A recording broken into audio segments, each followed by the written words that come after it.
Critical Blast, where pop culture gets blasted. And good evening, everybody. Today is not election day, not anymore. It's our long national nightmare is over and or just beginning, depending on your point of view and how things proceed from today forward. It is time for the LCS Guys show, and helping me co-host things tonight, we've invited Chris Braley from Bleeding Pool to come on. Brawley, it's Brawley. That's okay. I've never heard it said before, and I've never said it before. So. That's true. Well, thank you for correcting me. I will get it correct from now on. Then we have Brian from Blast Beat in Austin, Texas. Hello. And while we were signing up here, I saw Michael jump in. Michael Tierney from Little Rock. Hey, Michael. How y'all doing? Hello, Raleigh. We're doing. You know, we're kind of all numb, I think, from just watching the news from the last several days. Like, Willie or Woney? Yeah, it's pretty wild. Well, and I thought, you know, this being the election week, when I thought up the theme for what we might talk about some tonight, we're not going to stick the whole show on it. We'd die.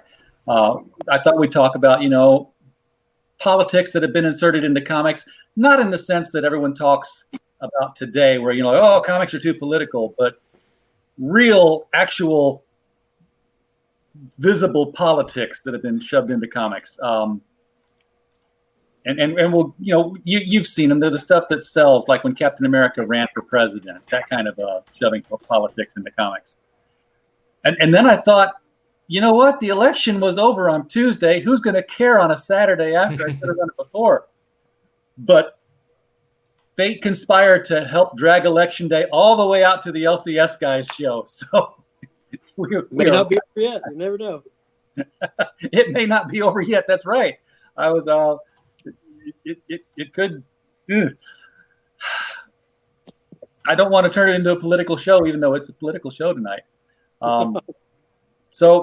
So typically, I'll go ahead and say it. I want Trump to fight as long and as hard as he possibly can. I sat through the 2000 election with Gore, and the media cheered for him all the way to December 13th. If Trump's got the goods or he thinks he can make the case, make it. You're still my president. And only after everybody certifies that he's not will I scream, "Hail to the thief," to Joe Biden. That's the way I feel about it. I'll go ahead and put that out there. Then we can move on if you want. You need to trademark that. And then every angry Republican in the world will go to work. Yeah, look at all those riots today. Oh my gosh. Those QAnon riots ripping up DC right now. The media was right about everything. Where we go all, and we are going to work. I've got chores to do. 4 years or said Biden's not exactly going to have a happy time come February because that laptop's still out there. Yeah. All the funny business with China. It's just going to be lawsuit city with that guy. So, you know, you get what you ask for, right? Well, for 4 years, there's been a bunch of people saying there was collusion to do an election. Now all of a sudden, no, there's no collusion. Amazing how the tune can change. Oh, yeah. All depends. Well, it's all, you know, we all know that they're liars, and we all know that they don't play fair. And I can only hope that the president was prepared for them not to play fair. That's really all I can say. I mean, he's more informed than I am. I don't know what's going on. The guy's a showman. He also knows how to distract people. He also knows how to play the art of war. And, you know, I'm a man of God. I pray. And if Biden is inaugurated in January, I'll pray for him too. But right now, just like the president of Mexico said about an hour ago, he said, because, you know, all the media pundits are out there calling world leaders looking to see if they're ready to congratulate President-elect Joe Biden. And the president of Mexico said, hey, I had an election stolen from me before. It's a little too early for me to congratulate Mr. Biden right now. Hold off until you know for sure. Mm-hmm. And the media doesn't pick it. I mean, here's the bottom line is that the secretaries of state have to certify the elections. And we already know there's states that are going to go into recount and so on. But I think a lot of conservatives were really just kind of felt raped by Fox, for Fox to not only call Virginia early, but to call Arizona early. And then today they rushed out. Rudy Giuliani had a big election fraud press conference in Philadelphia at 11:30 scheduled. They announced it about 10:30. Trump announced it on his Twitter. Well, it was in that 1 hour window that Fox said, okay, we got to call this thing quick and take all the wind out of this election fraud press conference. And so the optics aren't looking good. And I know a lot of Trump people are really sad right now. They're really feeling alienated. But look, 71 million people voted for the man. You're not alone. There's plenty of people out there that voted for Trump. And there's your shirt. I love it. This is in the Critical Blast website T-shirt store. This is the. Let's see if I can get that. Get it full screen. Come on. I'm just blowing it up like this. That might be okay. I've overblown it. There you go.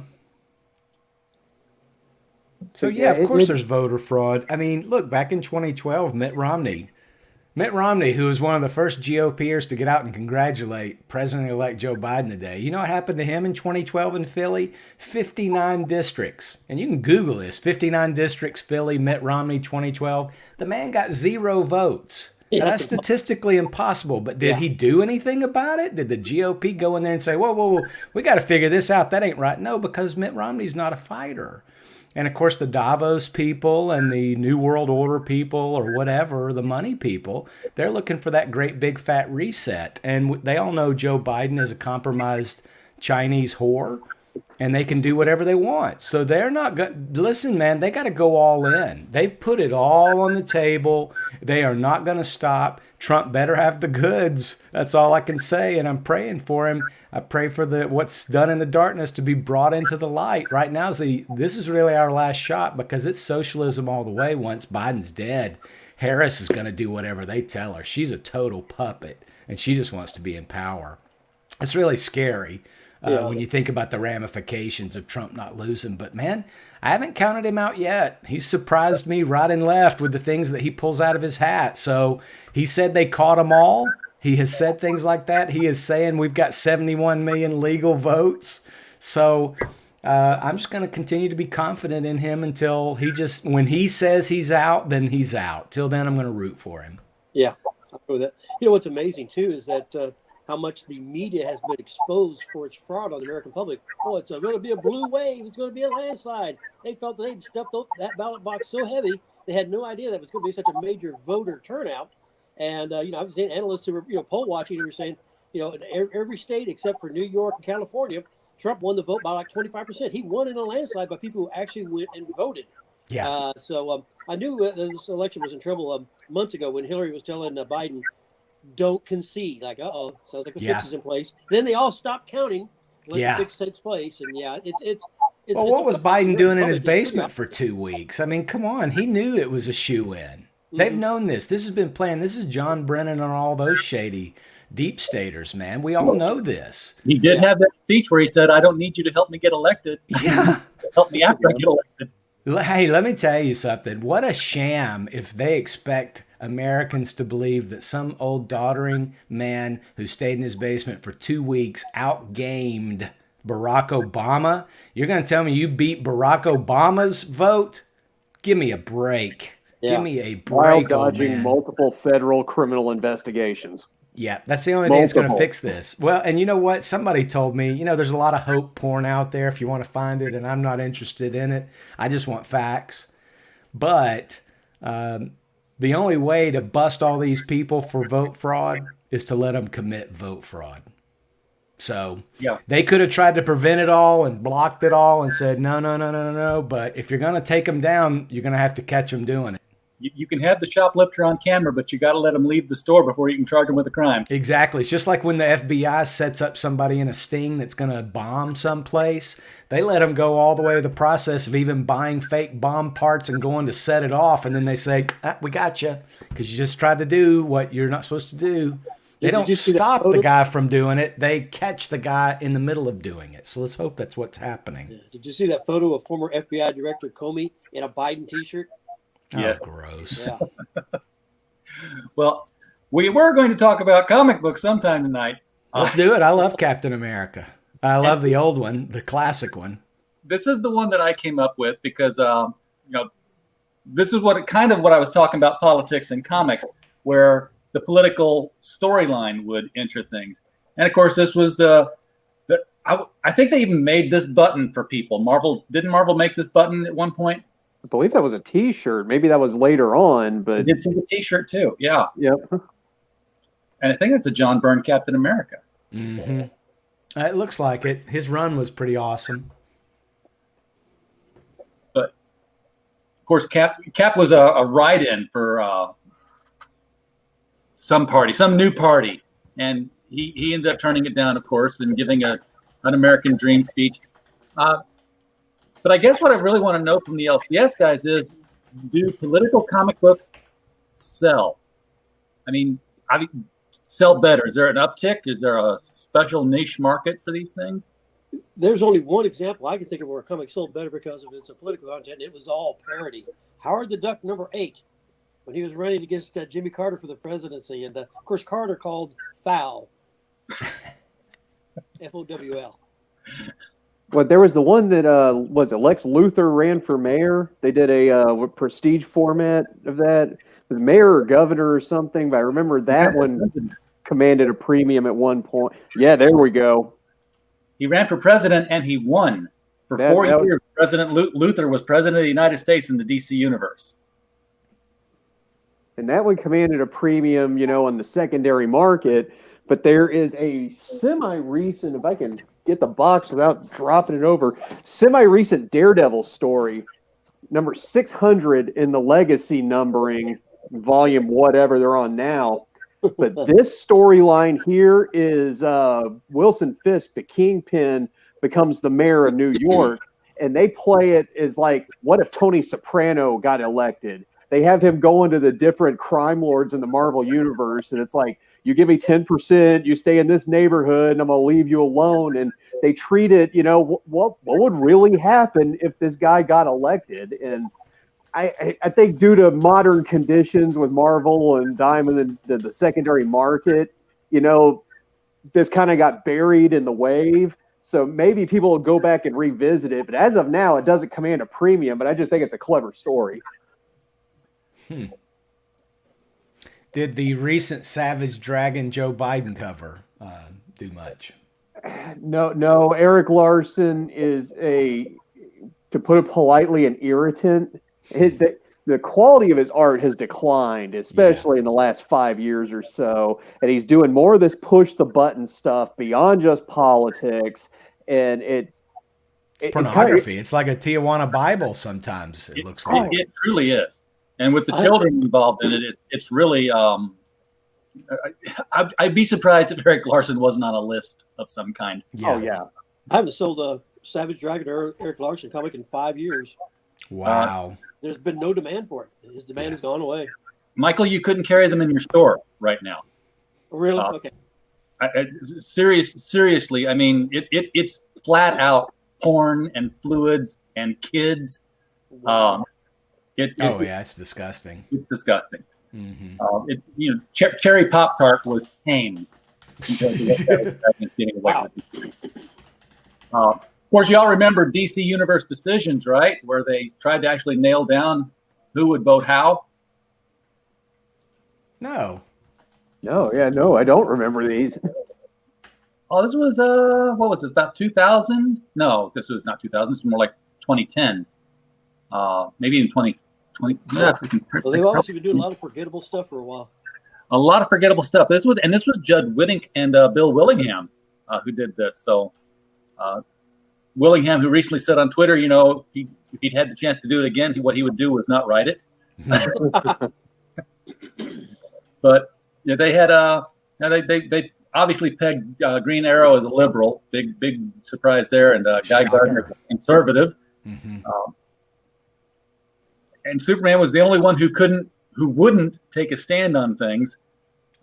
And of course, his wife Lois Lane is the one who's pestering him the whole time on camera with a microphone. You know, are you supporting this candidate or that candidate? And there's a Mad Bomber storyline underlying the whole thing, where he's taking over people's minds and causing them to blow things up. But no one was really paying attention to that, because this is where you finally got to see which of your heroes believed what way. I think they said Batman was a Democrat. They've done this in the past, but it was always intrinsic to the character. I mean, Wally West one time said in Teen Titans, that he was a conservative, which was no big surprise. He was from Blue Valley, Montana, which is middle of the country. Green Arrow and Hawkman were always having the liberal conservative fistfights in the satellite. But again, I'm just focusing more on the political issues, not the political character developments. Like when Superboy meets President Kennedy. This was a cover. This was on the cover here. Is this, is there a collector's market for presidents on comic books? I would imagine so, because you got the various grading companies, and they can certify the autographs. Autographed presidential baseballs are high demand, and so I could imagine that would carry over into comic books from those kind of collectors. That I want all the Kennedy stuff, I want all the Republican stuff, I want all 19th century, whatever it is. Yeah, I could see that. I don't know how big of an audience that is, but with all the subreddits for everything in the world out there, yes, there has to be a group. When Obama was elected and he appeared on that Spider-Man cover, and in the comic, that was my number one selling comic that year. Wow. And all the years since then, I think I've only sold that book to one person. So it sounds like it's something that might be hot the day it comes out, but there's not an aftermarket for it. Everybody thought, it's kind of like when Superman died. Everybody was, this is going to put my children through college. Well, everybody's saying the same thing about Barack being on that Spider-Man comic. And like I said, I've sold them to one person in probably the last 12 years. Do you see it in any long boxes being brought in for trade, credit, or sale from people selling their collections? Yeah, there's just no activity, just nowhere around. So the people who were buying it, they were not collectors. They kept it. An investment, and they're still sitting on it. Yeah, okay. Well, we've seen what happens if you sit on a whole storage shed worth of comic books and don't pay attention to it. You all saw the story about, help me with his name, he owns Mile High Comics. Mm-hmm. Oh, Chuck Krasinski? Yeah, he apparently one of his storage units was broken into over a period of weeks, maybe even months. Oh, wow. And it was just all these 90s comics that he had just stored away to age. They were there to get old and stay in mint condition. So they're talking about $250,000 worth of damages, because they weren't even really stolen as much as they were dumped and walked all over in a secure facility. Wow. So he's probably going to be, if I were him, I'd at least be suing the storage facility for cover price, because 90s comics, if you can get cover price, you did pretty good. Yeah, no kidding. But I remember when Superboy met President Kennedy. I had that issue. I don't remember when Superman met President Kennedy. How they grow up so quick. Now, Kennedy's book, PT 109, that was done by Dell, that was always a book that would always sell whenever I'd come across it. Oh, I bet. Yeah, that'd be more of a president story than any of these superhero appearances. Well, Kennedy has been in a lot of What If number 4, where I think the invaders, stuck around. You got Truman in that one. You got Kennedy in that one. I think they saved Kennedy's life. Oh, that would be cool. Mm-hmm. And then, of course, in All-Star Squadron, they met with Roosevelt all the time. Yeah, oh yeah. Before, while they were fighting World War II, and he was almost like a character of the of the All-Star Squadron. I like how Superman here is apparently in the story where Superman met Kennedy, he had to tell him that he was Clark Kent, and Kennedy said, "Well, I'll hold your secret the way I hold the secrets of our great nation." And Superman's like saying, "Well, if I can't trust the president of the United States, who can I trust?" Oh, how times have changed. No, wow, yeah. Propaganda. That's pure propaganda in comics now. Yes. In an early episode of the online strip that I do with John Lucas for Red Cross Barrels Inc., the Beyond the Farthest Star, we slipped in a cameo by Eisenhower on one of the early strips. Nice. Very cool. DC hasn't always been anti-Trump either, to a degree. I mean, back in Superman Year One, Frank Miller and John Romita Jr. I don't know if anybody remembers it. It was on the Black Label last year, but at the Daily Planet, there's a framed, like in the first issue, there's like this on the wall of the Daily Planet, there's a framed image that says, "Man bites dog, MSM blames Trump."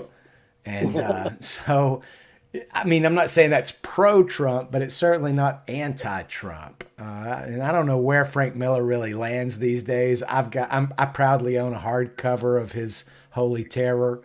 But I know that he has backed away from, his Republican bona fides, I think, a lot. I can't imagine not doing it in the industry he worked in.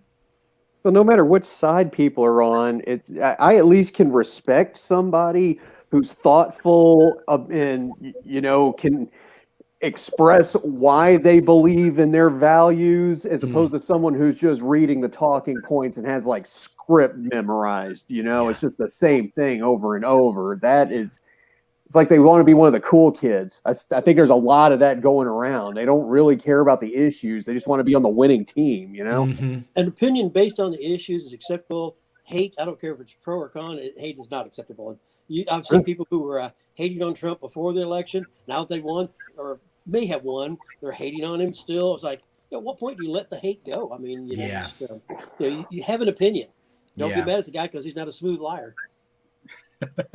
Precisely. And it's even worse. There for a long time, we would, over at Bleeding Fool, we would focus on the tweets, because I was so stunned when I would read some of the things that guys like Rick Remender or Dan Slott or Nick Spencer, you name it. I mean, really, I could go on and on and on and on. And the things that these guys would tweet would be so freaking hateful or divisive, and it was politics. It had nothing to do with their comic books or anything in the comic medium or entertainment. It was just pure Trump hate. And some of it was so ugly, they didn't talk like that in mixed company, but for some reason, these people feel very courageous on Twitter. And I was just embarrassed for them after a while. I was like, some of your readers voted for Trump. I mean, at the time, it was like 65 million people voted for the man. Are you seriously going to alienate? I mean, that's like coming out and just saying trashy stuff about, I don't know, Tom Hanks or I don't know. I mean, you've got this guy that obviously got a lot of people to vote for him, and you want to just constantly trash. Well, it's just embarrassing. So it's no surprise to me to see politics wind up in the comic books, because it's nothing but a social experiment for them. They're just trying to convey their message using the puppet of Lois and Superman to say whatever they want them to say, or Red Skull to be talking Republican talking points. I mean, it's insane. Yeah, most stores, I would never let anybody badmouth the president. I don't care whether they're a Republican or a Democratic president. You respect the office, and I just don't abide by the hate part. You just respect the office, and give the guy a chance to do his job, and don't tear everything down.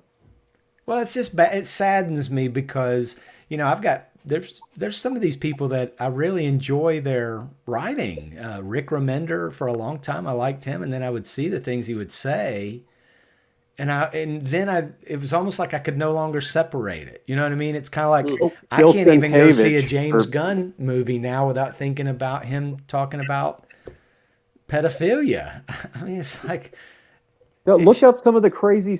I can't double check his last name. Bill Sienkiewicz. You know what I'm talking about? Yeah. Oh, Love he has his got it. artwork and the crazy stuff he would write on his Twitter.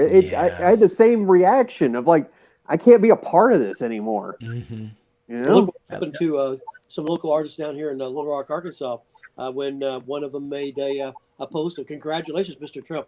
And, Mitch Brettweiser, Yeah. and all the hate that rained down on him and his wife, Betty, who's a colorist, and she didn't say anything. She was getting all this hate and still probably getting all this hate. I mean, Oh, yeah. a lot of people have opinion different. You don't hate on them because they have a different opinion.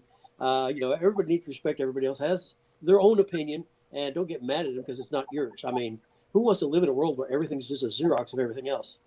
Oh yeah, and it was the industry, the leaders in the industry were the ones that would come down on folks like Mitch.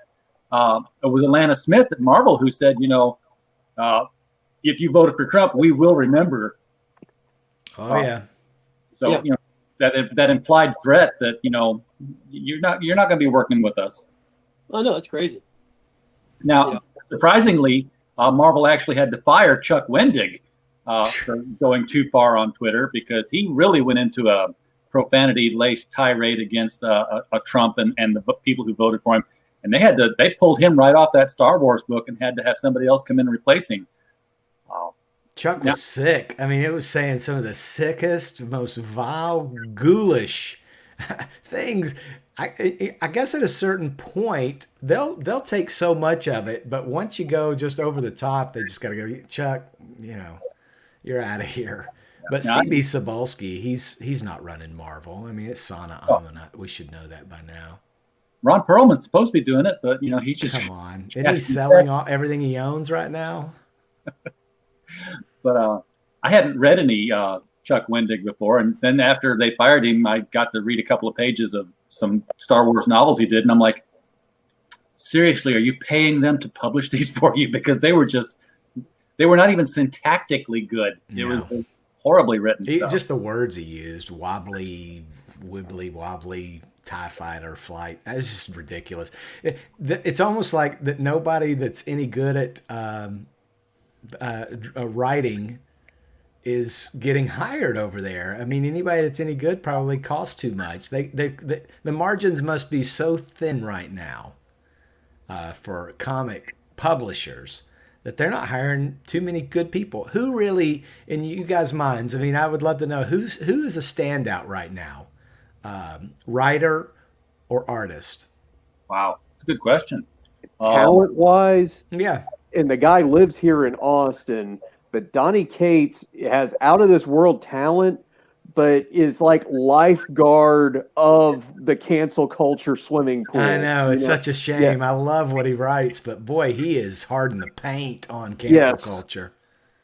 But to answer your question, that's someone who, in a previous 25 years ago, Wizard Magazine's Hot Writer of the Month, he'd be on the list like every month. Mm-hmm. There's a couple, Ken Rocafort, I think it's Rocafort. That's an artist that I like a lot and I think has a lot of talent, but I don't know how much name recognition he has. What's he working on right now? Right now, he's gone into the crowdfunding thing, but he was in DC for a while. He did one of the New Age titles called Sideways. He did an Exo Manowar run at the New Valiant. I want to say he did a bunch of covers for DC. He's kind of just freelancer. I say yes to everything. One of those guys. Right. Yeah, right on. Well, in that industry right now, any work is good work. Yeah. So many of them are going to crowdfunding. I've been working with Mike Barron, who's been crowdfunding his last couple of comic projects, and there's a lot of them out there that are crowdfunding right now. I mean, some greats, not just Mike Barron, Chuck Dixon, Kelsey Shannon, of course, Mitch Breitweiser did. He went the crowdfunding route, and then he signed a big deal with Walmart. I know they kind of upset some of their backers because they took it to Walmart first, but whatever. I mean, it's business. Well, did they have good timing to release their first books at a time when the whole comic industry just was completely shut down? I know. Comics being made. What timing? Yeah, it was beautiful. More power to them. Of course, the backers still haven't got their books, but really, oops. Well, you don't want to be that guy, B. Claymore. Oh yeah, what B. Claymore is like 6 years behind. Oh, what's the guy's name that drew the first Second Coming series? Richard Pace. I think he's a little behind too. Yeah, he's another 6-7 years behind with his Midnight Garden or something like that. Yeah, there's some folks out there who had no intention of finishing their project. Oh, that's sad. They're just keeping the money. Well, crowdfunding, we're still in the midst. We're going to wind up the Indiegogo for Florida Man shortly. We just ended the Kickstarter. And man, there's a lot of moving parts. There's really a lot you have to consider. And I commend anybody that successfully puts out a comic, a graphic novel of any sort on crowdfunding. And, and I've backed several myself. So people are doing it, but there are a lot of moving parts. There's a lot of things to keep up with. There's a lot of weirdness in the different platforms on, people can cancel their order anytime. So you really can't count on what your numbers are until you're done. And then like with some of them, you can't even count on those numbers until they've collected them, because they might try to collect it and only collect about 90% or so of what your backers were there. Well, yeah, so you can't pull the trigger, huh?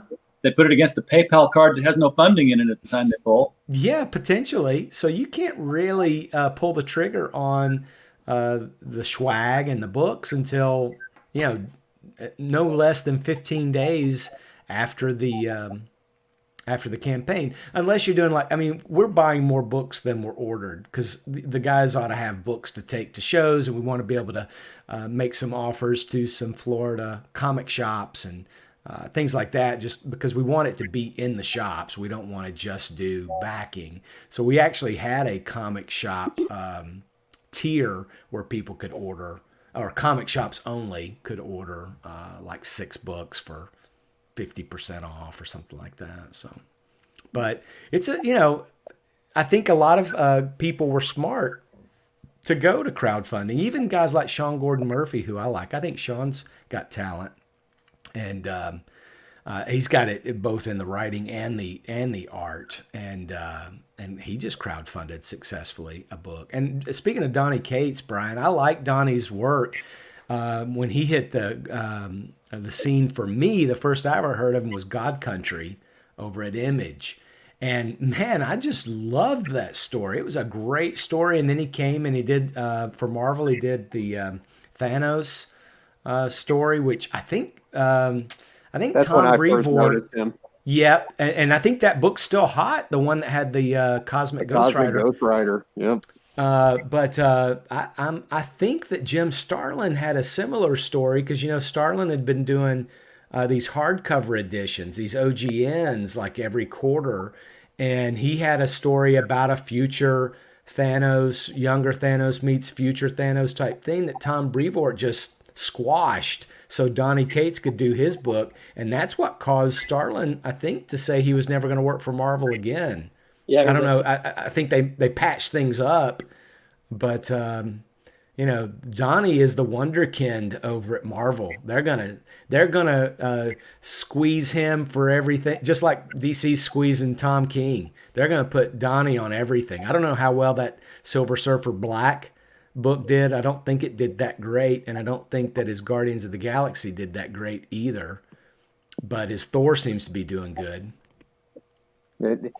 It's like they say in sports, the off the field issues are affecting the game performance, and that is totally the case here. That there is a large segment of the comic audience that won't even give it a chance.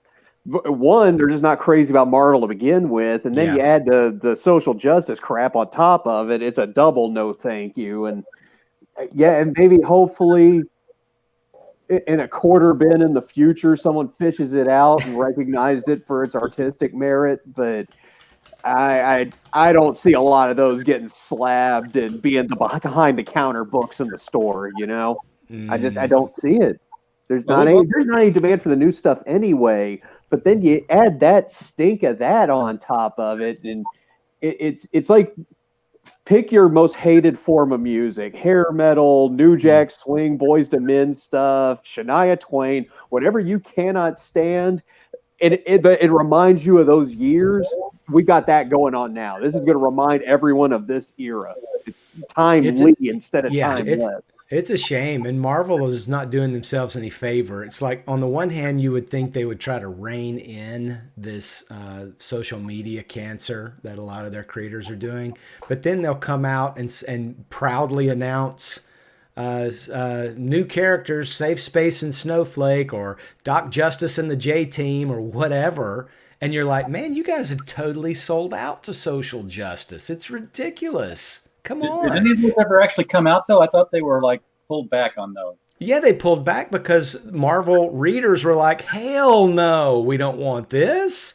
Yeah. What are you thinking? Is the worst I've seen it in a long, long time. They've just dropped off the map. It's like, if you get an incentive book for Marvel and a matching incentive book from DC, the DC book will move right away. The Marvel, you have to almost give it away because there's not the collector's interest in Marvel, and they used to be number one. But speaking of collectors that demand this and that, and you had mentioned earlier, RJ, about the PayPal card.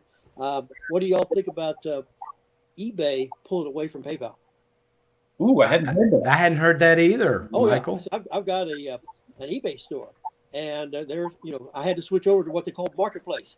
And basically, they're selling you a car, and you'll find out what the car is when it pulls up and they park it out front, because we don't know anything about how Marketplace is going to work, and it takes effect on the 10th of this month. So it's just right around the corner, and you had to switch over. Otherwise, you couldn't list anything more on eBay. They're going to stop all your offers. Now, they're not doing it to people with individual accounts, just business accounts, people with eBay stores. At least that's been my experience. And I've got a boy who hasn't affected him at all. He's selling as an individual, and he can still use PayPal. But I had to pull away from PayPal and go with their new Marketplace, which one of the things I really didn't like about it, they wanted direct access to my bank account, which is nice having PayPal in between me and them. Yeah. I switched from individual seller to eBay store in November of 2018. So let's call that 2 years ago. I haven't heard a peep about this, so I must have been signed up to it originally. Does that make sense? Yeah, I've seen. I think it's been going for a while. Yeah, I know there's some people when I've been trying to buy from. It's really difficult to make a purchase with them because you got through so many steps. When people were just straight PayPal, bam, if you had a PayPal account, it was real easy. So I mean, there's probably a lot of people have already been switched over, and now right before the holiday season, they're trying to force even more people to use their service because eBay and PayPal all used to be one entity. Then they sold off the PayPal side, and I guess they're regretting that and trying to pull that business back to them.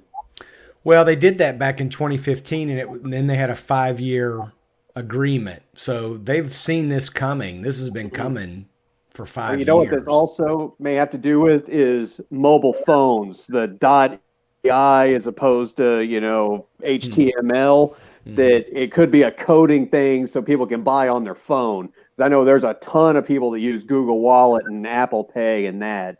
It's probably a mix of all these things, but let's not rule that out. Michael, here's that Obama Spider-Man crossover we were talking about. And here's the thing I wanted to also bring up about presidents and comic books is that I don't recall any president in history having as many parody books put out about them as happened under Donald Trump. Am I not remembering my history wrong? Oh, there was under Obama too. Barack the Barbarian. Then of course you had Sarah Palin even had some of hers. They did, none of them sold very well. The one I always liked the best was Reagan's Raiders, where Ronald Reagan led a superhero team. Notice the similarity in covers here. They tribute it to Buckler, so it's an homage. But sure,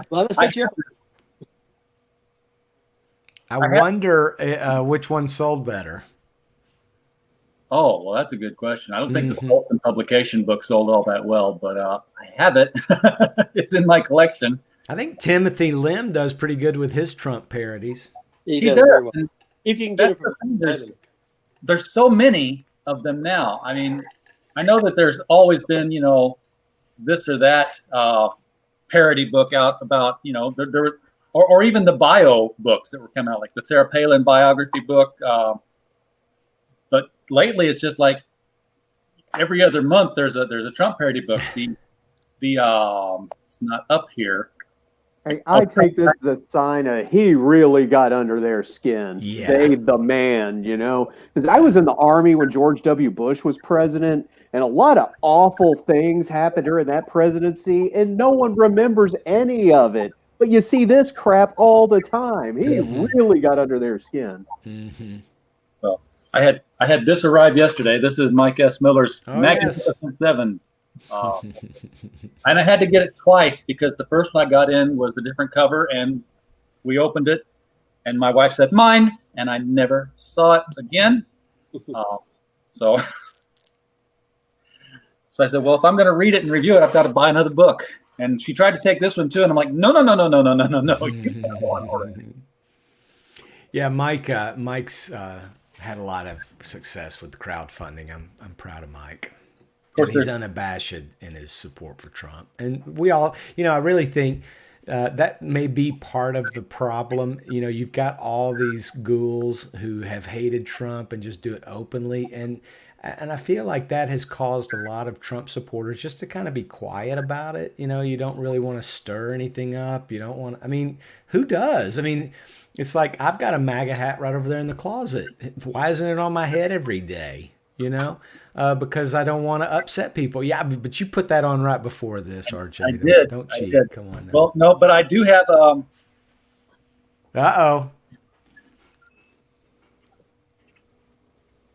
This is also in our T-shirt store, by the way. There you go. Oh, I like that. I wear this now, and I feel like I'm a Riddler goon on the Batman television series. A Riddler goon. That's great. That's great. But RJ. no, it's not friendly like it used to be. Here in Austin, we just is a city filled with psychos anyway. But having the wrong bumper sticker on your car at the restaurant, you'll come out and your tires will be slashed. That kind of thing. That's just wrong. It's way over the top.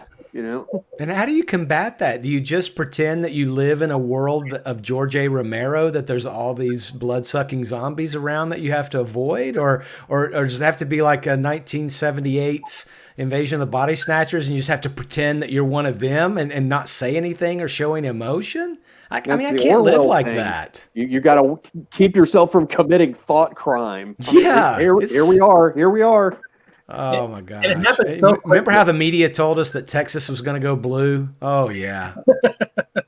That didn't happen yet. They're still counting, Chris. Well, that's true. I think they only did it by 4% this time. But listen, it wasn't just cheating in 5 or 6 states. It was every state. Guys, they cheat everywhere. It's just figured in. Yeah, the after election day polling said that one of these people who was watching all this stuff said the vote nationwide, except for California and New York, was 25% for Trump the day of the vote. All nationwide, all the mail-in vote was 25% for Biden, which that's a statistical impossibility. Well, they never counted all of California's votes. You know this, right? They don't. They just don't. They just say, well, we already know what the polls say. We know what the exit polls say. We know what these early numbers look like from the mail-in votes. And that gives them an excuse because they call these things based on what the vote pattern is and what their exit polls are. So they just kind of basically combine those to decide. And they called California super early. And it doesn't surprise me, but I really would like to know what the final numbers were because honestly, there were so many. When I would see 20, 50 people at a Biden rally, and then I would see 60,000 people at a Trump rally, I knew it was in the bag. It was like, what? What is Biden doing? He's staying in his basement. So the cheat was on, and I hope I'm wrong, but I hope that the only strategy Trump had was we're just going to have so many people come out that will blow the cheat away. I hope he's got other tricks up his sleeve, but I get the feeling he thought that, and that's what happened in Florida. They weren't expecting what happened in Florida, and that's why they held all those other states off so that they could say, we got to figure this out. We got to stop this count right now before it gets out of hand, and crunch the numbers real quick. They really didn't think in Florida that all the Cuban Americans and Venezuelan Americans would hear socialism and say, we know what that is. We don't want that. They don't want communism. When you've got presidential candidates 10 days before the election saying, yes, we're going to take those assault weapons. Yes, we're going to do mask mandates nationwide. Yes, we're going to roll back all those tax cuts. Yes, we're going to. I was like, is he trying to lose? Yeah. That scared a lot of people. That scared a lot of people. Yeah. So listen, when he got 6-7 million more votes than last time. You are not going to tell me that old man outperformed Hillary and Obama. It's not real. I just hope they can stop it. The cheat was brazen. It was in our faces. They spit in our face. And I thank God we have a fighter. Thank God we have a fighter Let's take the big office. picture view of this. That you've heard, actions speak louder than words. And they, the Biden election machine, they're in a hurry to get this over with and get the keys to the White House. So rational people of America, ask yourself why they're in such a hurry. Mm-hmm. They've got plans and they're ready to go. Mm-hmm. Think about that before you make a decision about anything, Yeah. Keith Olbermann wanted Trump dragged out of the White House yesterday. Yep, they did. As fast as they can get him out. Remember in 2002, in 2000 also, George W. Bush didn't say, no, I'm the winner. No recount. He was like, okay, let's do this. Let's run this. Everybody should want to run it. Yeah. The 4 a.m. 150,000 votes that suddenly came in that you made your T-shirt on. That's your cue, RJ, to show your T-shirt again. That's that didn't happen organically. We all know that was BS. And most American voters know. And anybody that doesn't think there's any shenanigans and doesn't want there to be a recount, they're suspect. Yeah. They're suspect. That Al Davis quote from the NFL, Al Davis, Oakland Raiders, was always known to be said, if you're not cheating, you ain't trying. Yeah. Sounds like that's their slogan. Well, listen, Trump, he's been in the New York all his life. He's run casinos. The man has dealt with cheats. So we don't know everything. I know that they can't start the legal stuff until Monday. Let's see what happens. The man's got my confidence. And when he tells me that we concede, hail to the thief to Joe Biden, and I'll say it too. Well, you said it right there that Donald Trump is not some country club ninny. He did construct, not like he did it like he was pouring cement, but he had construction done in Manhattan in the 1980s. When in Manhattan in the 1980s, a gentleman named Sammy the Bull Gravano ran the concrete racket. Yes. He has dealt with those people before. Yep. Well, and how many members of the mob did Rudy Giuliani take down? I mean, these guys aren't He got bumpkins. the big fish. He got Gotti. Exactly. These guys aren't bumpkins. So I hope that, I hear all these people that I follow talking Trump dug a tiger trap and all that. It tickles me in my special place, but I need to see the action. I want to see the action. And, today, and nobody's done anything about Hunter's laptop. Nobody ever got arrested for 9/11. Nothing ever happened about Vietnam. They could be 1,000,000% correct. Yeah. That doesn't mean any charges are going to get filed. My feeling is, though, that Trump is a master negotiator. Okay. And I feel like he's probably got goods, and they're probably going to try and stop him. And he's probably going to say, I'll tell you what, let's make a deal. And this will be the deal, whatever that deal is. Maybe that deal is because if he lets them get away with this, or if they get away with this, 2024 is going to see the Constitutional Party, and Donald Trump will wipe out the GOP. He'll take all their votes away. And then Mitch McConnell and all of them will be out of a job. They won't be the opposition party. They won't have a party. So I'm sure he's got the power to do that. Right now he's got 71 million pissed off Americans that voted for him. That's a massive amount of people that aren't rioting because we're all waiting to see what happens. As the sitting president, he's in more of a position to do it than if he was just a candidate who'd lost. Exactly. They have no prayer of doing anything to get this thing justified. He's got the control and the power to do it. He's managed to get a lot of the cockroaches from the deep state to shine a light on him, get him out of office, get him out of place. Don't know if he's got enough out. And that's why they're so in a hurry to get Trump out of office, is because he's tearing down decades worth of deep state building. Mm-hmm. He's got the goods on a lot of them. And I feel like, that there's probably people in his administration right now telling him he should concede. There are. Oh yeah. Oh, yeah.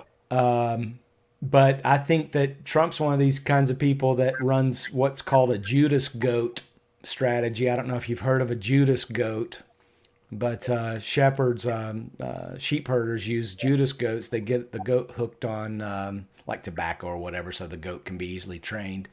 But the goat stays with the sheep, and the sheep trust the goat, and so on. And then when it comes time for the slaughter, the goat leads them all the way up. The goat goes all the way up the ramp, and then turns off at the last second for some tobacco, and the sheep go on in and get slaughtered.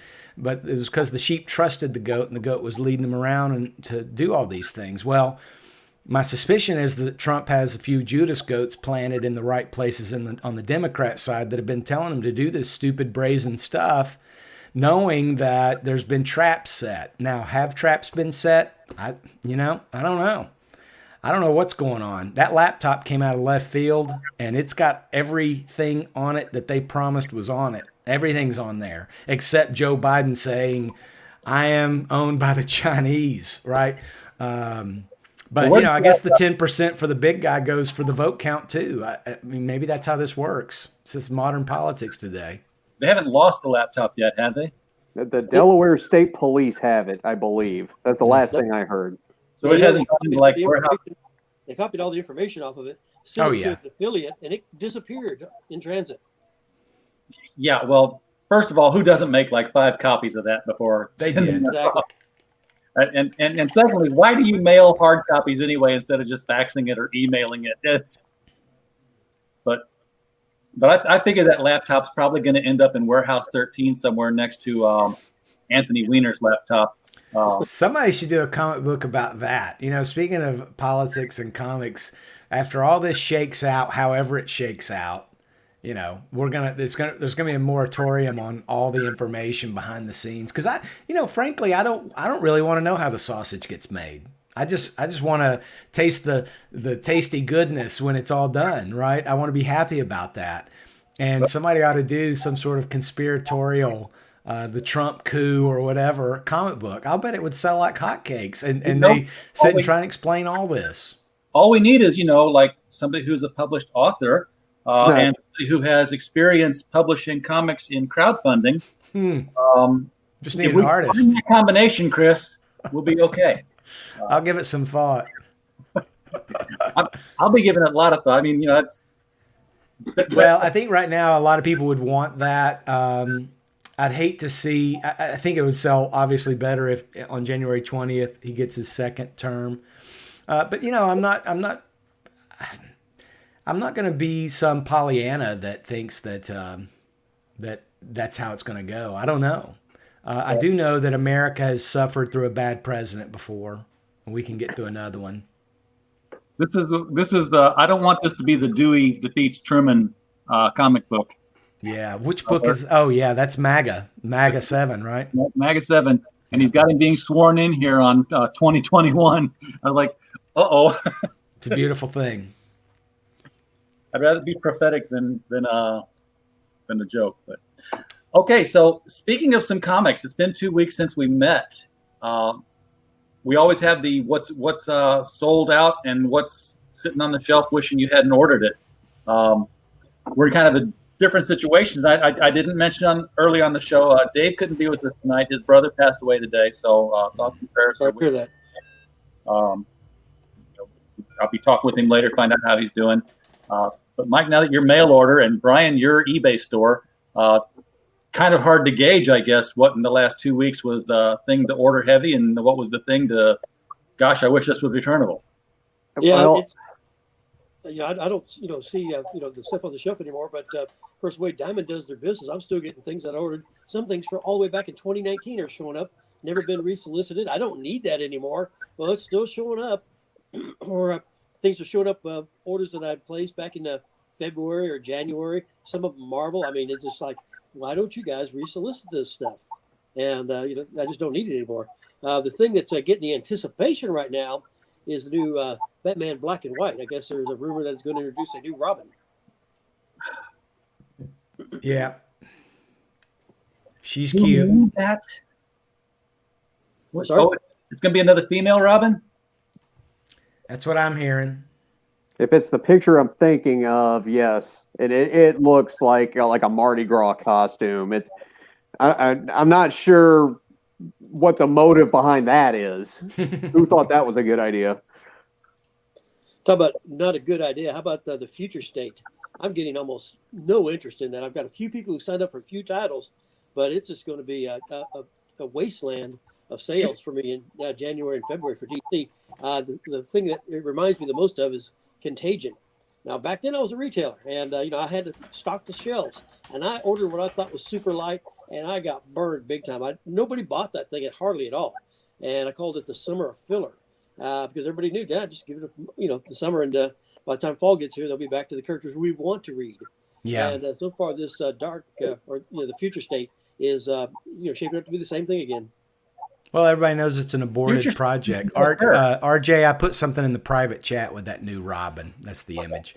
It's just an aborted project. This is Dan DiDio's reset, and they've decided to make it just something to pause all their regular publishing. It's really sad that they think that most comic readers aren't savvy enough to understand what they're doing. I think that's the insulting part. And every time Marvel or DC insults readers, they lose readers. You just shake them out because so many of them are like, man, I'm just not into this new stuff. It's sad, but more people are, that's the new Robin. More people are looking for an excuse to jump off. They're looking for a jumping off point. They're giving them excuses too. And they'll give them. They sure will. And they'll jump off. Hopefully you can turn them on to another publisher, or hopefully you can turn them on to some collected editions. I mean, I know I shifted a lot of my reading from the new stuff to collected editions. I mean, I still pick up a few new things like Titan's Blade Runner 2049 and some of the new Conan stuff that Marvel's putting out, and some of the Sumerian that Ablaze is putting out. I mean, there's a few out there that I'll still pick up, right? But DC and Marvel seem to repeatedly set themselves up for people just to fall out and drop off. I don't know why. It's like they know it's going to be a failure. They're not even hardly advertising at all. I had to do all the promotional to my customers, send them mass emails, put it on my website, put it on my Facebook. And people, I haven't heard a word thing about this. They didn't even know about it. Future State is their even get the word out. Like they just know it's going to bomb. Yeah. Well, Future State is their 5G stuff that they had finished before 5G was aborted. Yeah. And so I mean this new Future State non-binary Flash that they were going on about. This is a great big thing. This is the new Flash. That's on Earth 11. It's not even on mainstream DC. This is on the Earth that Loeb built up and Batman and Superman titles where it was the gender swap Earth. They had Batwoman and Superwoman and Superboy and Wonder Man. It was. Why put out a press release about it, RJ? That's the thing is you put out this press release and then that sucks all the air out of the room for the press that day, and it's like, hey, we got a non-binary Flash, and then you have all these Flash readers that are like, so what? That's cringe. We don't care about that. Stop playing identity politics. And then you come along and say, oh, well, it's just Earth. It's this non-entity. It'll go away in no time. And then you're left with this feeling like, well, then why was that what you put your press release out on? Was there nothing else? Is that what you thought was going to bring in new readers from the trans community? That's exactly why they did it. You remember when they said Green Lantern is gay? Everyone was thinking, which one? Yeah, right. So many of them. And then, of course, it ended up being, the new Earth 2 title, and the new Alan Scott they recreated from whole cloth. But I think that's the thing is, though, that people are just tired of that being what you think is newsworthy, right? If you want to include it in the story, that's great. But I think once they told everybody that Empire was the recent Marvel thing, Empire was nothing but a big gay space opera, a lot of people just checked out. They're like, sorry. When they made that announcement about the gay Green Lantern, it crashed sales in my stores like cut my sales in half. I mean, it was the craziest thing I ever saw because a local radio station picked up on that. And they were ranting about it every day about, I can't believe they're turning Hal Jordan gay, and Wrong. you could not get through on the phones to correct him. And that whole month, and up till that time, that happened during the month of Father's Day. That was getting to be one of my big holiday sales in my stores. Since that time, I have only sold one item of Father's Day gifts. That was a Darth Vader cup mug of, World's Greatest Dad. And that's it. I mean, and through the whole month, it's like all these guys would come in with their wives, their girlfriends who had never been into the store before. Like they were like, and they'd be looking around like, I just don't know about this place. Like they're suspicious of what the heck they're coming into the comic book store for. Like they think we're like some sort of gay hangout or something like that. Oh, and I mean, man. it crashed my sales. And all the wives were mad, all the girlfriends were mad, and they're looking around, and it's like it wasn't Hal Jordan, that's not what they're doing. It's because local radio station just went wild with it and put all this misinformation out, and got all these guys' wives and girlfriends suspicious, like, what are you doing when you go to the comic book store? Buying comics, I mean, it was the craziest thing I ever saw. And I mean, on my sales chart, I was having a really good year, and then bam, then the next month it finally comes back. I mean, it just crashed my sales for a whole month. Well, let's not forget that, Marvel and DC are still part of the New York publishing world. They're like the lowest rung of it, but they're still a part of it. So they get sucked into that social side of it, and forget the identity politics from the collector secondary market point of view. You get to the original famous old-fashioned Ray's Pizza era where Batman is worth something. The Flash is worth something. The blah, blah, blah, blah, blah, blah, blah, blah, blah, blah version of Flash is worth nothing because it takes 20 minutes to explain it. They get so off in the weeds, it's useless, at least to me. And that's why they don't create new characters. They'd rather put their words into the mouths of Batman and the Flash because they're worth something. They have a gravitas. And if I can make my words come out of your mouth, then somebody will listen. Yeah, well, not just that, it's a derivative. So it's like you have a non-binary Flash. That's not a new character. That's just a derivative. You have a gay Green Lantern. That's not a new character. That's just a derivative. It's just, here's the gay Green Lantern, right? And when they went back and made the Alan Scott version, the Golden Age gay, it's like we've got gay characters. Okay, we've got gay characters. We've had the gay marriages. Can we move on to something, and can it not be outrage? Something to outrage people. That it's all designed to outrage people, just like what Michael's saying with the radio station. The reason those guys hammered that every day for several days is because it was upsetting the listeners, and it got people to tune in to find out what they could learn more about it. What would have been great is if Michael could have broken through the noise to provide the signal that said, yes, that is gay, but it's not Hal Jordan. It's not your classic Green Lantern. This is just DC trying to tap into a market they haven't been able to penetrate or whatever. And then you could have chuckled like it was tongue-in-cheek or whatever, and just made a bunch of double entendres and made it for fun radio, and it just didn't work out that way. But Marvel doesn't care. Marvel and DC don't care. They're just trying to get on The View, or they're just trying to get CNN to tout their latest identity politics trophy. Just like what Brian's saying, they're in that New York publishing, the lowest rung of it, sure, but they identity politics is all they care about, it seems like. It's the same place where ESPN gets their crazy attitude, where CNN gets their crazy attitude, where they're all part of that world. And the flyover country thing is not a joke or not cute to them. They believe in it. They just think everyone in between the coast is a bunch of hicks, and who cares? But that's where their money's coming from. I mean, that's why ESPN just laid off 300 people and just closed out 200 open job positions. That's why Disney Studios has just laid off several dozen more people and shut down another couple of hundred open job slots. I mean, the industry's changing, and it's those flyover people that they're going to need to subscribe to Disney Plus and everything else. They continue to insult them at their own peril. Yeah, another kind of concern me about the direction DC's going. The talk now about them getting rid of their one universe, no longer going to have all the continuity. Like that's going to increase sales, and it corrected. Back when they had the Crisis on Infinite Earths, unified it. It really improved sales. You don't need all this morass of I got to have somebody explain to me which universe this book is happening, who is this character, what's his history. Don't make it hard, difficult for people to collect. But the real thing is they're missing the point If they want to increase their sales, they need to diversify their product line. Marvel and DC make one thing: superhero comics. Guess what? Comics can be about a lot of other subject matter, and they're completely ignoring all these potential marketplaces. For years, I've been saying, hey, you need to make kids comics. Scholastic comes along, they publish them in the millions. But still, you see Marvel or DC taking advantage of that kid market. They completely ignore it because we can't curse in front of the kids. DC's starting to now. DC's doing these young adult graphic novels, which but they're so nothing bad. at all like their source material. But Now, young adult is not kids comics, though. Yeah. true. But I think even the ones that think they Marvel try to get tried to with market, they Moon just do a bad Girl. job. Didn't Marvel try with their dinosaur, Moon Girl and Devil Dinosaur? But none of these are like Harvey comics. I mean, that's the thing that I miss, are the Richie Rich, the Harvey comics, What about just classics? fun stuff. Archie is nothing like what they used to. It's almost, Archie has made this really strange evolution in my mind, because I've actually got the whole collection of all the Christian Archie comics that Oh, the Spire Spire. put out in the 70s. Yeah.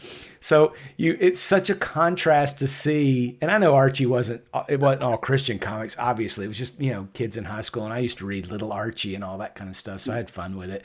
But it's so weird to see these wholesome comics and then these Christian comics too, and now it's Sabrina 666, Devil's Wife, and I mean, it's just the craziest evolution. I think people would be turning over in their grave, the people that were from Spire Comics, if they knew what was going on over at Archie. It's such a shame. And I actually ordered the Archie had solicited a couple of months ago a best of collection, like a 3-volume collection in a nice slip case, and they canceled it. I'm sure they blame it on Corona or whatever. It was a pretty sweet deal. And I've picked up their Sabrina collections, things like that. The old classic stuff when Schwartz and those used to draw it. I guess I'm just being super nostalgic, but I know I spend a lot of money every month, and they're pissing me off. So I don't know how much longer I'm going to keep giving them my money. But They they used to didn't sell have better before they made the change. What's they that? didn't have kid comics. Go ahead, Mike. They sold better for me before they made the change. And there's so many other type of books they can make too. Classics Illustrated. I mean, they went for decades, and they could keep them in print. I mean, they're just missing so many other avenues that they can pursue. Science fiction comics. How many good science fiction comics are made that don't have a superhero slant? Yeah. Now, there's nothing wrong with mixing genres. I mean, a guy by the name of Robert Howard, who I'm working on a big chronology about right now. He made a career of mixing genres and came up with sword and sorcery. I mean, so they just need to infuse new concepts and new takes and try to diversify the product line. Not just, let's just take the same can of marbles and just shake it up. Okay, look, it's a different can now. It's not actually changing anything. They just keep trying to rattle the same box and hoping to get a different answer. Well, it's all IP now, Michael. It's all, they're just trying to see if they can make some cinematic universe out of it, or a TV series. If they want to develop IP, what they need to do is start paying these people who are taking all their stuff and to Kickstarter and all these online places, because they can own it, and start giving them some ownership of their creations. And they probably all of a sudden find out they get a lot of people coming in with a lot of great ideas, rather than just pay everybody as low as you can, print out the cheapest product you can, and stand back and go, why isn't that selling very good? Well, it's a business. I noticed this comment from Joseph McKeever. It's to Michael, but I agree. I think anthologies are great, but Marvel messed up anthologies when they kept making it like, here's part 12 of part 15 parts, so you have to have every single one of them, as opposed to it being a one and done. Like, I grabbed this anthology, like the old horror DC anthologies that were big in the 70s, like the 100-page horror, and they would have like 7 or 8 stories of all various lengths, and I didn't need to have the issue before it or after it. I could just pick it up and read it, and I could read it over and over and over. They could do the same thing with science fiction, Twilight Zone type stories. They could bring back horror again and not do these ongoing tales. I think Marvel tried to use their anthologies this last time as kind of a tryout, a farm league, if you will, just new untried writers and artists. And I get why they did that, but that doesn't make a good product. Well, Chris, you talked about the 14-part stuff, and right now, of course, the big multi-parter, I don't even think it's 14, I think it's more like 20-something parts, is that X of Swords storyline that's going on at Marvel. Michael, Brian, I saw the video review of this. I wish I'd have bookmarked it so I could have got it because I don't know the specific issues in question. But 2 chapters of that X of Swords thing are the exact same art for 14 pages in 2 different books. I think they changed the dialogue because it was coming from a different perspective. But it's Richard C. Meyer put a video up on it, and he's put the books side by side, and he's turning the pages. They're the exact same thing, different covers. And different dialogue boxes. I don't think that the art that got duplicated was Francis Lionel Yu. He did the original art in the first comic book. The artist in the second comic book, it was either he got behind schedule or just his stuff wasn't that hot in the first place. So they reproduced the good art for like 15 of the 22 pages. It was like a lot of it. It wasn't one panel, you know? Yeah. Yeah, it was like solid page after page after page. The first 15 pages was nothing but what you'd already paid for, and they charged $4.99 for it. Amazing. I only had a couple people who said, "I've got to have every chapter." It's one of those things. People are like, "I don't care. I don't need the rest of the story. I don't need it." Wow. Yeah. Well, Brian, is that the same in your store too? I am strictly online sales, so Okay. I have a lot of repeat customers, but it's not like we chit chat face to face. So I'm like basically playing defense off of my sales data. What I've seen is comics published after 2010 are a hard sell. Yeah. I'm moving a lot of stuff from the 80s and 90s, but like reading copies that I'll do $6 postage paid. You know, it's shipped securely. Basically, what I do is you got, you know, the comic book in the bag and board. I'll put another board in front and then put it in a manila envelope. Yeah. And, you know, it gets there fine, and that hits me with a cheap shipping rate. Yeah. But it's not any high dollar stuff. Sure. That low dollar, high quality is moving a lot. Modern stuff is collecting dust. And a lot of it is, there was a new Mutants mini series, I think 2018, called Dead Man's Souls. It was outstanding, but nobody noticed. You know, nobody gave it a chance. Do you have a website, Brian, or do you do it all through your eBay store? I do the whole thing through the eBay store. I'm grabbing a link right now.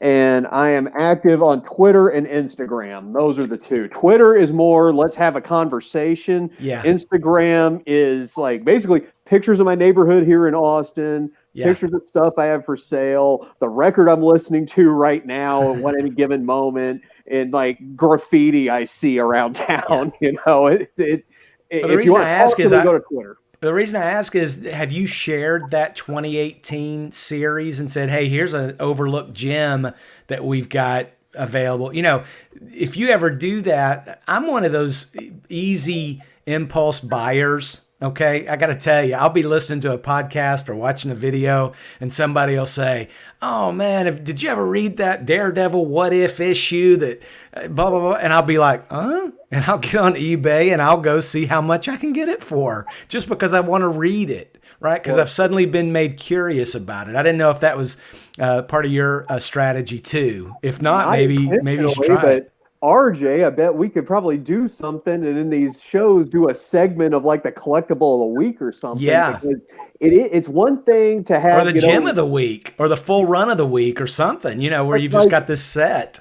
When I have the thing on Twitter, you know, you're limited on your characters, and the text in the link counts for that. So you're left with like 2 sentences of space. It's worth it more in this situation where I can just in 2 minutes explain why this is cool. Basically, that's what I'm selling.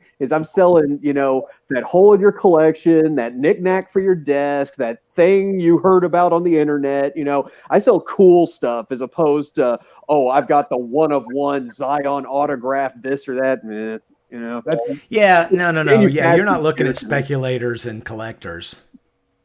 Well, speaking of television driving comic books, this, of course, came out since our last show. This is Batgirl number 50. That's Antifa Batgirl. This is Antifa Batgirl, where Batgirl literally walks.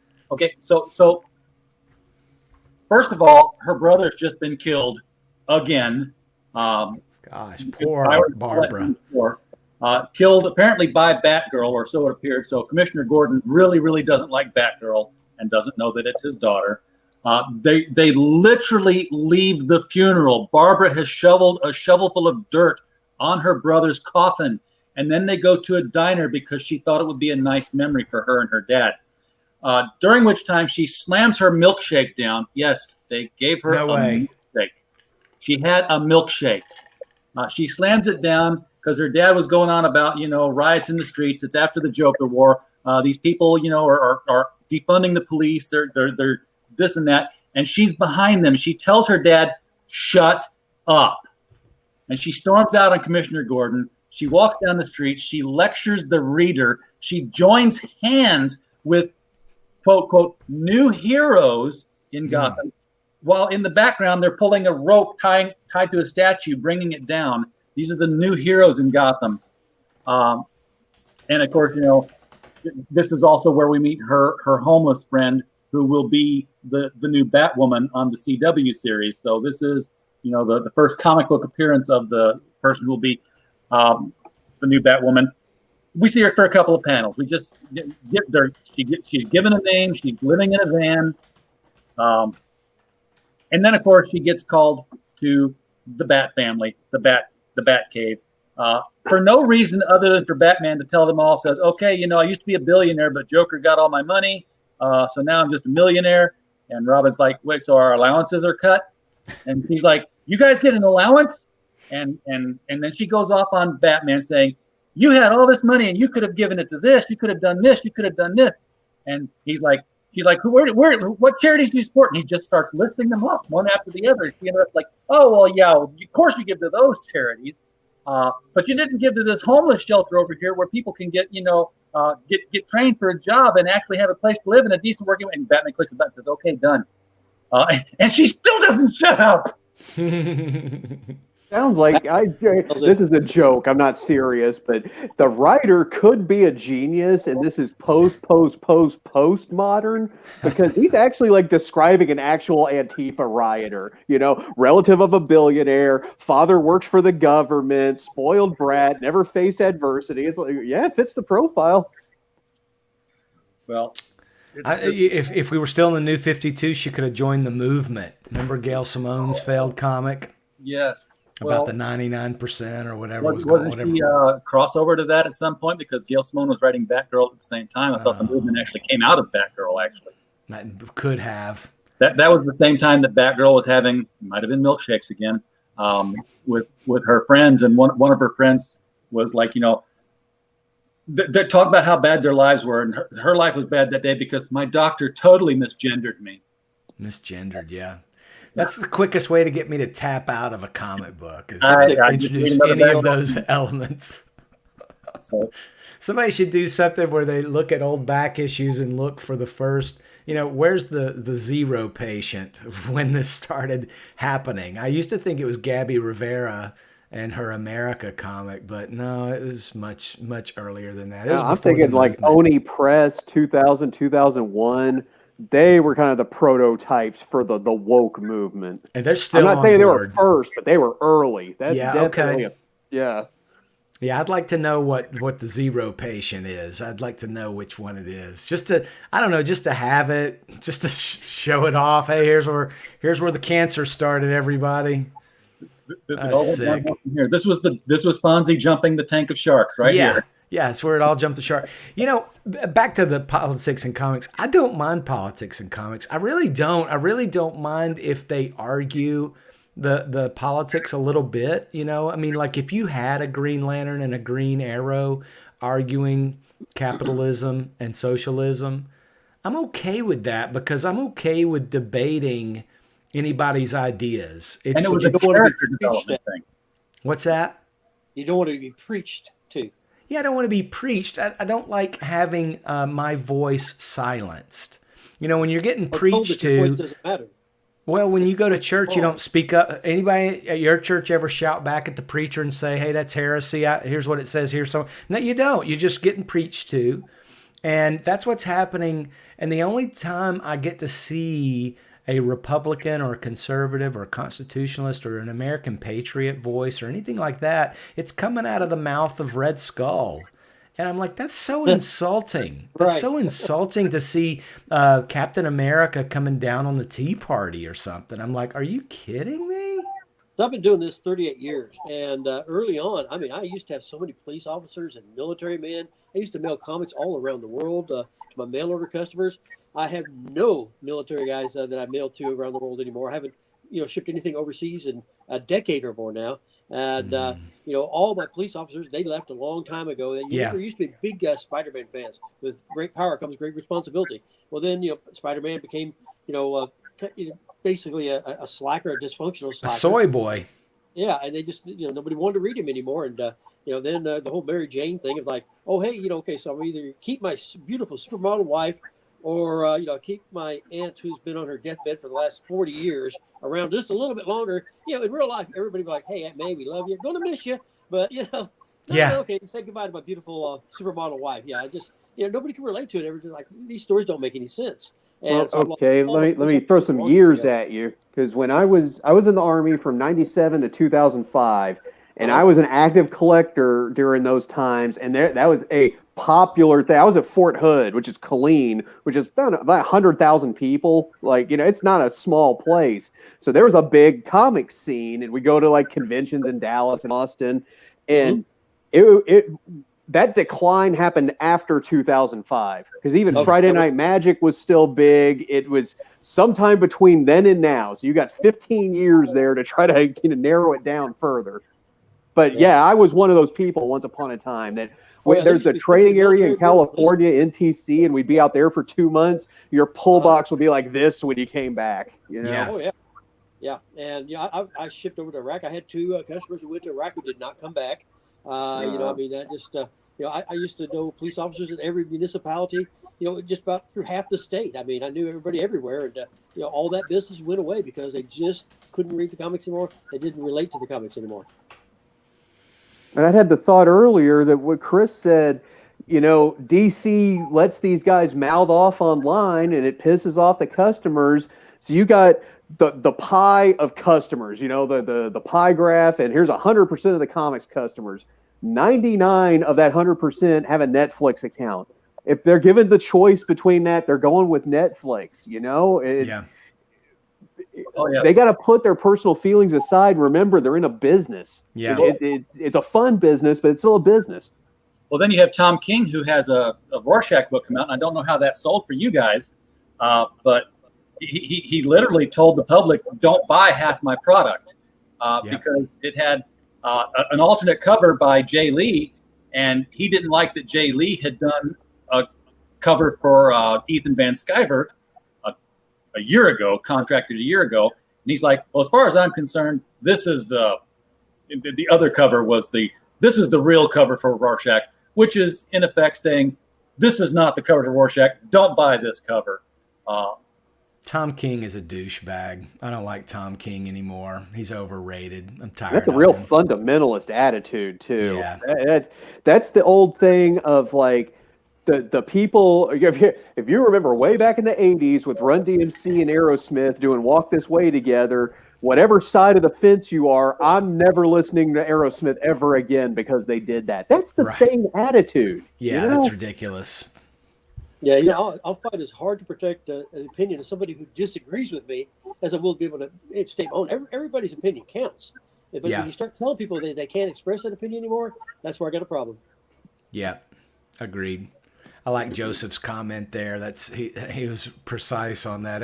Who didn't want to marry the hot redheaded supermodel? That was all Joe Quesada. He was the one that wanted to get rid of the spider marriage, and ostensibly it was because it was very limiting to the writers, to have him stuck in a marriage. If you ask me, that's really just making excuses for lazy writers. If you can't write a married superhero character, let's put you on Iron Man, and I'll get somebody on Spider-Man that can write stories because Spider-Man's married. Right? Now, we're going to come out with this Miles Morales character that's not married. You can write those books. Yeah, why can't you just do it that way? And I have a specific bone to pick about that era, and it's David Michelini. There's a guy whose work is never going to be studied by scholars at Harvard. You know what I mean? Yeah. And he's not the greatest writer in the world, But in that era of when they were married, him and Peter Parker, he played her like Peggy Bundy. She was just the most useless person. And I agree with Chris of find someone who can make this work. Not every marriage is two lifeless people, you know? Yeah, a lot of people had the problem with their excuses. Okay, well, we consider it to be immoral to get a divorce. So let's make a deal with the devil instead. What? That doesn't even That's make sense insane. And, Yeah, good point. And but you get back to what your point was about good storytelling. I remember one of my favorite first pages of Spider-Man. I think it was Spectacular Spider-Man. Shows Peter Parker while he's still single in his apartment, where this girl from another apartment is just throwing herself at him. She's all over him as Mary Jane is using her key to walk through the door. And the caption, it was very memorable, said, as a Spectacular Spider-Man, Peter Parker's been in many, much more dangerous situations than this, but right now he can't remember one of them. I thought that was great. I mean, look at all those things you can do with it, you know? Good I mean, because it's supposed to be about the character. Right. Not just go, what villain are you fighting? Right. And that was the era, actually, Brian, you mentioning Michelini, that was the era when I got back into comics. I was in the Navy. I was down in Gulfport, Mississippi, and it was 88, and I saw Spider-Man 300 on the spinner rack. Oh, wow. And I thought, oh, let me take a look at this. And I don't care what Michelini was writing. Todd McFarlane's art blew me away. And I just had to get more of it, and I just dove in, and it was a great era for me to get back into comic books at the time, and even then, the story was being handled well, but of course that was the introduction of Venom, and he had attacked Mary Jane, and Peter was being just a great young husband. It was a good era, but for me it's always kind of been, oops, that's my warning. I got to wrap things up here.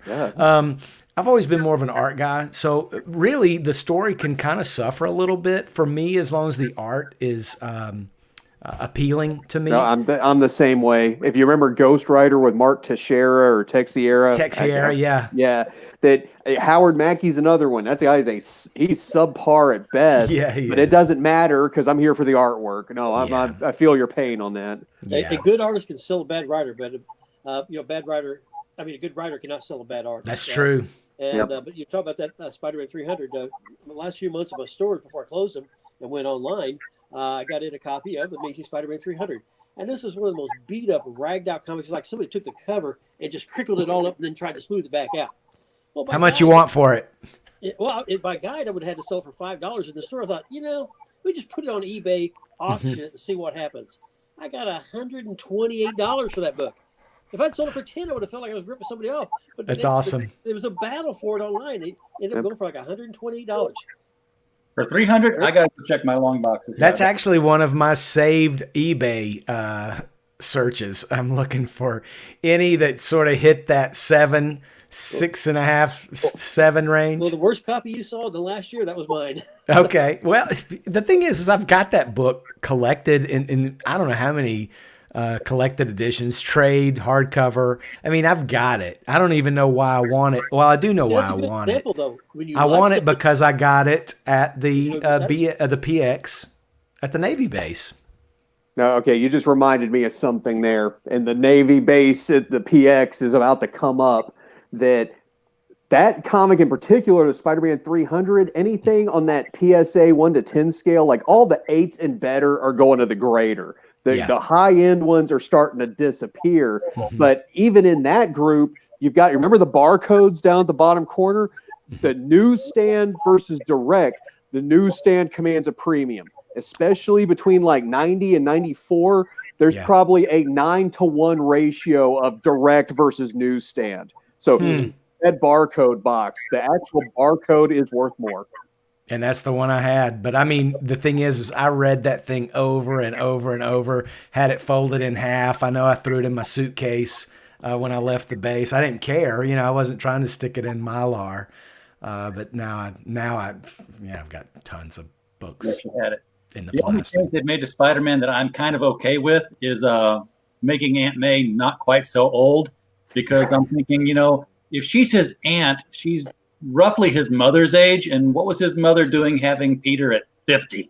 That's where the spider powers came from. Yeah, unless she's his great aunt, because I always looked at Aunt May like a grandmother figure. Me too. Yeah, me too. Remember when she became a herald of Galactus as the Golden Oldie? Oh, I forgot about that. Yeah. When I first got into comics as a young boy, I wound up getting the subscriptions. You know, you cut out the little subscription thing in the corner of one of the pages. I think it was like 12 issues for, gosh, $3, $5, something super crazy cheap back then. This was back in the late 70s. And I didn't know any better, and I ordered Marvel Tales was one of the ones. You know, I didn't know any better. It's a reprint. But, man, I was getting all this Ross Andrew stories, you know, with all these classic villains. And, man, I was sold out. So anytime I would go to a 7-Eleven or a Quick Stand or you name it, I was, you know, spinning through the racks. And, sure, I'd grab the occasional Richie Rich or whatever, but I was looking for those Spider-Man comics or Fantastic Four comics. I was a Marvel guy. I did get some Aquaman, Green Lantern, and Superman. Loved a lot of the old Superman and Batman stuff, but was much more of a Marvel guy, and Spider-Man just really scratched that itch. Guys, I've had a blast. I can't stick around any longer tonight. Wish I could. Sorry we got so distracted. Trump 2024, that's where I'm at. So good meeting you guys. Hope to get to chat with you again sometime. And appreciate you sending the new Robin to me. I'd much rather it be this one, but you know, that wouldn't sell comics. Are you kidding me? that's our Valentine's Day cosplay bombshell from a couple years ago, Batgirlio. So you and your bombshells, man. Yeah, we're gonna put out a little quick story about that new Robin tomorrow, Monday. I think we're just gonna hold it till Monday. Of course, now you know the FOC for retailers is Sunday. I know. It would be helpful if I got it out tomorrow, then, wouldn't it? Yeah, that's the problem with our industry right now. As a retailer, you don't get the news you really need to make your orders until after your orders are already placed. I mean, it's like they're adversarial with this because they don't help us sell their product. They're like, oh, no, we don't want to tell you there's going to be that new character in that book until it's on the stands and you can't order anymore. I mean, yeah, that's a shame because then you're just looking at, man, what can I go back and order? What did we under order? And they're not helping you by putting out press releases about the latest woke comic that everybody says, no, I don't want, instead of putting out a press release about hey, we got a new character coming out. Yeah, and there's a good side-by-side comparison. The death of Robin, the first death of Robin, they told you long in advance that he could die in this issue. Yeah. If everybody vote thumbs down, well, they did.